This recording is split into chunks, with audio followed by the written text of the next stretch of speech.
name is Ross Kelly. I work at Kelly Brewing Company, which I started about a year and a half ago. How's it going, y'all? Jeff Payne here from Kelly Brewing Company, and I'm really excited to talk to you about our unique brew process that's open fermentation. We start with our malted barley and wheat, basically our malted cereal grains. They come from different malteries from Canada, the United States, England, and some from Germany. That goes through our mill, which cracks the husks of the cereal grains, exposing the starches, and that goes into the mash tun on a brew day at the beginning, which mixes with hot water from our storage tank. We call it the hot liquor bag. It's just a big tank holding hot water. When these two join together, it's called mashing in, and that's when starches get converted into sugar. So it has a rest period where the enzymes convert all those starches into sugars that the yeast can eat and turn into alcohol and esters and CO2 later on down the line during the fermentation. So after the rest is complete on the mash tun, that's when we start pouring what we call wort. It's the sugar water off into the brew kettle, at which point it will now be boiled.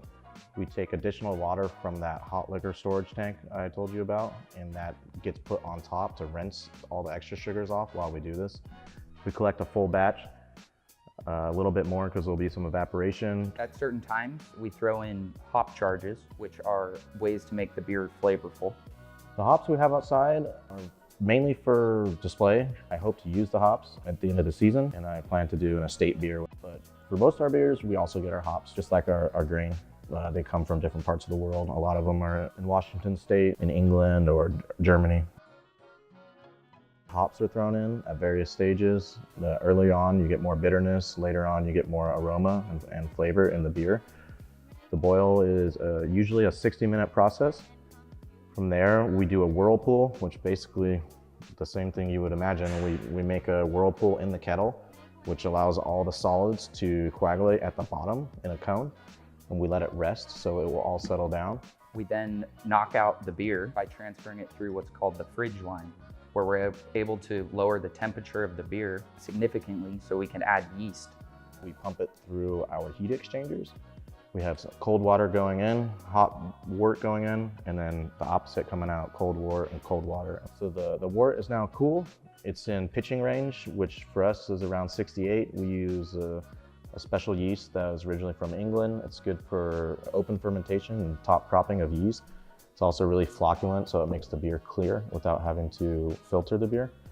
So we'll knock the beer out into the tank, the fermenter, and then we'll pitch our active yeast, because we'll prime it with a little bit of wort to get it going. And we'll pitch it in there and rouse it in real good.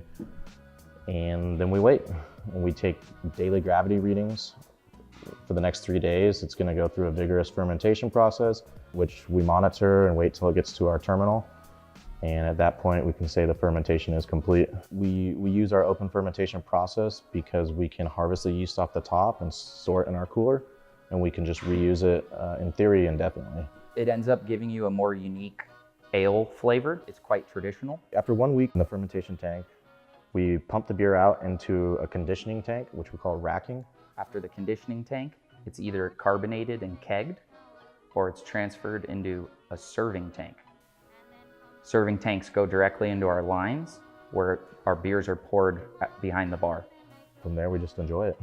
We see what customers think, and we'll see if we like the beer or not, and see how we can modify it and improve.